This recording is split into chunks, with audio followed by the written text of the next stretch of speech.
VIT exam எழுத போகிறவங்க ஆன்லைனில் ஸ்லாட்லாம் புக் பண்ணிவிட்டு அட்மிட் கார்டு ஹால் டிக்கெட்டுக்காக வெயிட் பண்ணிட்டு இருக்காங்க. எக்ஸாம் சென்டருக்கு எக்ஸாம் எழுத போக கரெக்டாக நீங்கள் எக்ஸாம் எழுத போகிற 48 மணி நேரம் 2 நாளைக்கு முன்னாடி உங்களுக்கு அட்மிட் கார்டு கொடுத்துருவாங்க.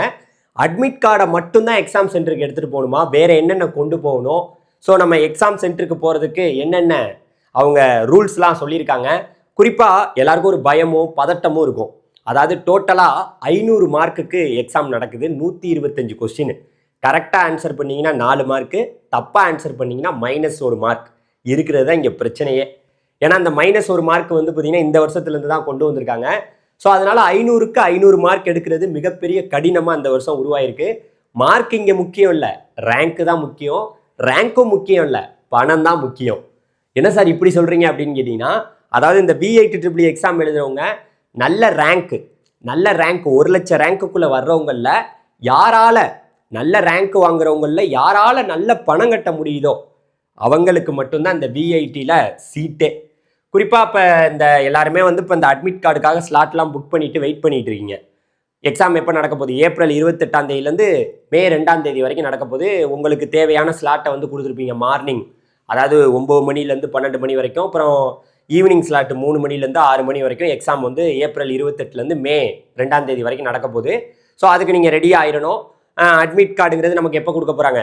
எக்ஸாம் எழுத போகிற 48 மணி நேரம் முன்னாடியே, 2 நாளைக்கு முன்னாடியே உங்களுக்கு அட்மிட் கார்டு வந்துடும். வந்த பிறகு அந்த அட்மிட் கார்டை ஒரு பிரிண்ட் அவுட் எடுத்துட்டு அதுக்கப்புறம் அதோட சேர்த்து ஏதாவது ஒரு ஐடி ப்ரூஃப், ஆதார் கார்டோ இது மாதிரி கொண்டு போகலாம். ட்ரெஸ் கோட்லாம் நார்மலாக போனால் போதும், ஓகேவா? அதனால் பயந்துக்கிட்டுலாம் போக வேணாம். நார்மல் ட்ரெஸ் கோட், உங்கள் ஸ்கூல் ட்ரெஸ்ஸோ இல்லை வேறு எதுவோ நீங்கள் நார்மலாக போகணும். ரொம்ப போட்டுட்டு ஒரு மாதிரி அடர்த்தியான விஷயங்கள்லாம் அதிகமாக போட்டுட்டு அப்படியெல்லாம் போகாதீங்க. Okay fine. இப்போ வந்து பார்த்தீங்கன்னா இப்போ கவனிக்க வேண்டியது என்னென்னா, சார் இப்போ அட்மிட் கார்டெலாம் நாங்கள் வந்து பார்த்தீங்கன்னா டவுன்லோட் பண்ணுறதுக்கு தான் சார் ஆவலோடு இருக்கோம் அப்படின்னா, தாராளமாக உங்களுக்கு எக்ஸாம் நடக்கிறதுக்கு என்ன பண்ணுவோம், 48 மணி நேரத்துக்கு முன்னாடி நமக்கு அட்மிட் கார்டு கொடுத்துருவாங்க. இப்போ நம்ம கவனிக்க வேண்டிய இங்கே விஷயம் என்னென்னா, இந்த எக்ஸாம் தான்.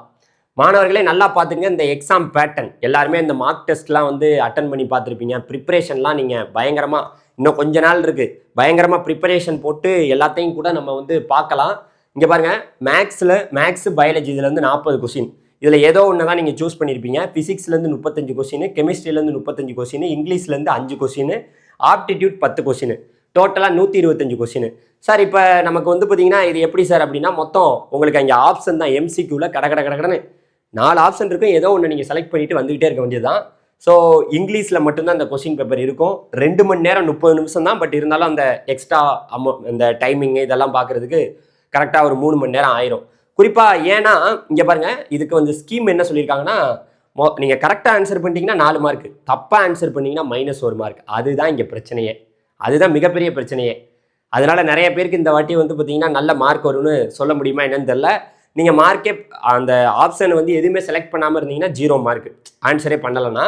ஸோ இங்கே கவனிக்க வேண்டிய விஷயம், இங்கே பாருங்கள், இப்போ இந்த வேறு ஏதாவது எக்ஸாம் சென்டருக்கு போகிறதுக்கு ஏதாவது இன்ஃபர்மேஷன் கொடுத்துருக்காங்களா சார்னா, இங்கே பாருங்கள், இந்த ஸ்லாட் புக்கிங்லாம் இப்போ முடிஞ்சு போச்சு. எக்ஸாம் சென்டருக்கு போகிறவங்க எப்படியெல்லாம் போகணுங்கிறத இங்கே இதில் டீட்டெயில்டாக கொடுத்துருக்காங்க. இங்கே பாருங்கள், அட்மிட் கார்டு, அதாவது என்ன சொல்லியிருக்காங்க, 48 மணி நேரத்துக்கு முன்னாடி உங்களுக்கு வந்துடும் சொல்லியிருக்காங்க.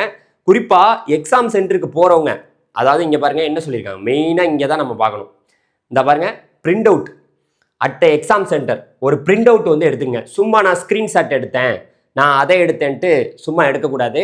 ஸோ அதனால் அந்த பிரிண்ட் அவுட்டை ஒழுங்காக, அட்மிட் கார்டு வந்த உடனே பிரிண்ட் அவுட்டை ஒழுங்காக எடுத்துகிட்டு, அதோட இந்த பாருங்கள் என்னென்ன பேன் கார்டு, டிரைவிங் லைசன்ஸோ இல்லை ஓட்டர் ஐடியோ, பாஸ்போர்ட்டோ இல்லை ஆதார் கார்டோ ஏதோ ஒன்று எடுத்துகிட்டு போகலாம். ஆதார் கார்டை எல்லாருமே எடுத்துகிட்டு போகலாம். எதெல்லாம் கொண்டு போகக்கூடாதுன்னு இங்கே போட்டிருக்காங்க பாருங்கள். அதாவது geometry, pencil box, handbag, purse, இந்த லொசுக்கு, இது எதையுமே நீங்கள் கொண்டு போகக்கூடாதுங்கிறத மறுபடியும் சொல்லிடுறேன். ஸோ அவ்வளோதான் விஷயம். உள்ளே போனோன்னே ஃபஸ்ட்டு வந்து பார்த்தீங்கன்னா பயோமெட்ரிக்கில், இங்கே பாருங்கள், பயோமெட்ரிக் நம்மளை வந்து பார்த்தீங்கன்னா நம்மளோட கைரேகைலாம் வச்சு ஃபஸ்ட்டு வந்து நம்மளை பயோமெட்ரிக்கில் நம்ம ஃபேஸை வந்து ரெகக்னைஸ் பண்ணுவாங்கங்கிறதையும் போட்டிருக்காங்க. பயோமெட்ரிக் அத்தன்டிகேஷன் போட்டிருக்காங்க. அதனால் இங்கே இருக்குது, ஷார்ட் லிஸ்ட் பண்ணி அதுக்கப்புறம் தான் எக்ஸாம் எழுத விடுவாங்க. Biometric registration is a part of attendance. உங்களுக்கு அட்டனன்ஸ் எடுக்கிறதுக்கு பயோமெட்ரிக் மூலம் தான் உங்களுக்கு அட்டனன்ஸ் வந்து எடுப்பாங்கங்கிறதையும் வெரிஃபை பண்ணிவிட்டு ஹால் டிக்கெட் வெரிஃபிகேஷன்லாம் முடிஞ்ச பிறகு தான் எக்ஸாம் எழுத விடுவாங்க. ஓகேவா? இப்போ புரிஞ்சிருக்கும்னு நினைக்கிறேன். மாணவர்களே, மீண்டும் சொல்கிறேன், நல்லா கேட்டுங்க. எக்ஸாம் எழுதுகிறவங்க கொஞ்சம் யோசித்து சிந்தனை பண்ணி நல்லா நம்ம பண்ணுற ஆன்சர் வந்து கரெக்டான ஆன்சரா அப்படின்னு பார்த்துக்கிட்டு ஆன்சர் பண்ணணும். இங்கே பாருங்கள், இதில் ஏன் சொல்ல வரேன்னா, இங்கி பிங்கி பாங்கி அப்படின்ட்டு சும்மா வந்து பேருக்கு வந்து பார்த்தீங்கன்னா கொஸ்டினுக்கு ஆன்சர் பண்ணுறேன்ட்டு பண்ணக்கூடாது. ஏன் அப்படின்னா மைனஸ் மார்க் இருக்குது. ஸோ 1 மார்க் நமக்கு போனாலும் நமக்கு விஐடி கனவு நமக்கு போகுது. விஐடி சென்னை வேலூரோட கனவு உங்களுக்கு சிதையுதுன்னு அர்த்தம். அதனால் கரெக்டாக உங்களுக்கு தெரிஞ்சதுக்கு மட்டும் ஆன்சர் பண்ணுங்கள். ஓகேவா? உங்களுக்கு எங்களோட நான் கூட வந்து இது வரைக்கும் நீங்கள் ஸ்டடி பண்ணியிருந்தீங்கன்னா ஓகே. இவங்களோட சிலபஸ் எல்லாமே நம்மகிட்ட இருக்குது. வேறு ஏதாவது டவுட்னா கூட நம்ம நம்பருக்கு கூட நீங்கள் காண்டாக்ட் பண்ணி கேட்கலாம். இந்த நம்பருக்கு கூட காண்டாக்ட் பண்ணுங்கள். உங்களுக்கு ஹெல்ப் பண்ணுறதுக்கு நான் ரெடியாக இருக்கேன். அதே சமயம் இப்போ நான் உங்களுக்கு சொன்னேன் பார்த்தீங்களா சார், நீங்கள் தான் சொன்னீங்க இந்த 500 மார்க்குக்கு 500 மார்க் எடுக்கிறவங்க நிறைய பேர் இருக்க வாய்ப்புகள் இல்லைன்னு. இங்கே மார்க் முக்கியம் இல்லைன்னு நான் ஃபஸ்ட்டே சொன்னேன். ரேங்க்கு தான் முக்கியம். அந்த ரேங்க்கு அதாவது 1 லட்சம் ரேங்க்குள்ளே வர்றவங்கள நல்ல அந்த ரேங்க்லையும் அந்த 1 லட்சம் ரேங்க்குள்ளேயும் நல்ல பணம் கட்டுறவங்க இருப்பாங்கல்ல, அவங்களுக்கு தான் இங்கே சீட்டு.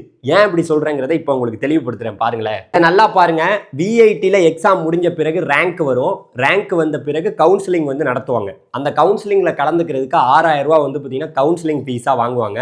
இப்போ போன வருஷத்தோட டேட்டா வந்து நம்மகிட்ட இருக்குது. குரூப் ஏ அப்படின்னு நிறைய கோர்சஸை பிரிச்சிருந்தாங்க.